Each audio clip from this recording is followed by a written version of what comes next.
ಸಂಜೆ ಸ್ನ್ಯಾಕ್ಸ್ಗೆ ಏನಾದರೂ ಮಾಡಿಕೊಡು ಅಂತ ಕೇಳಿದಾಗ ನನ್ನ ತಂಗಿ ಟ್ರೈ ಮಾಡಿದ್ದೆ the viral high protein paneer dumpling. ಇದನ್ನು ಮಾಡೋಕ್ಕೆ ಪ್ಯಾನ್ಗೆ ತುಪ್ಪ, ಸಣ್ಣದಾಗಿ ಹೆಚ್ಚಿರೋ ಶುಂಠಿ ಬೆಳ್ಳುಳ್ಳಿ, capsicum, cabbage, carrot, salt, pepper, soya sauce, paneer ಹಾಗೆ ಚಿಲ್ಲಿ ಆಯಿಲ್ ಹಾಕಿ ಚೆನ್ನಾಗಿ ಫ್ರೈ ಮಾಡ್ಕೊಳ್ಳಿ. ಇದು ಆರಿದ ಮೇಲೆ ಈ ರೀತಿ ಸಣ್ಣ ಸಣ್ಣ ಉಂಡೆಗಳನ್ನಾಗಿ ಮಾಡಿಟ್ಕೊಳ್ಳಿ. ಇಲ್ಲಿ ನಾನು ಯೂಸ್ ಮಾಡ್ತಾ ಇರೋದು ಮಾಸ್ಟರ್ ಚೋ ಅವರ ರೈಸ್ ಪೇಪರ್ ಹಾಗೆ ಚಿಲ್ಲಿ ಆಯಿಲ್. ರೈಸ್ ಪೇಪರ್ನ ಈ ರೀತಿ 4 ಪೀಸಸ್ ಆಗಿ ಕಟ್ ಮಾಡಿಕೊಂಡು ನೀರಲ್ಲಿ ಡಿಪ್ ಮಾಡಿ 10 ಸೆಕೆಂಡ್ಸ್.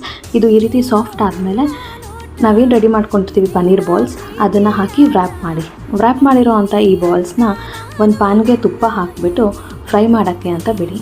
ಫ್ರೈ ಮಾಡಬೇಕಾದ್ರೆ ಸ್ವಲ್ಪ ಚಿಲ್ಲಿ ಆಯಿಲ್ನ ಕೂಡ ಅದ್ರ ಮೇಲೆ ಹಾಕಿ. ಇನ್ನೇನು ಸರ್ವ್ ಮಾಡ್ತೀರಿ ಅನ್ನೋ ಟೈಮ್ಗೆ ಸ್ವಲ್ಪ ಬಿಳಿ ಎಳ್ಳನ್ನ ಅದ್ರ ಮೇಲೆ ಹಾಕಿ. ಟ್ರಸ್ಟ್ ಮೀ, ಸೂಪರ್ ಟೇಸ್ಟಿಯಾಗಿರೋ ಅಂಥ ಪನ್ನೀರ್ ಡಂಪ್ಲಿಂಗ್ ರೆಡಿ ಆಗುತ್ತೆ.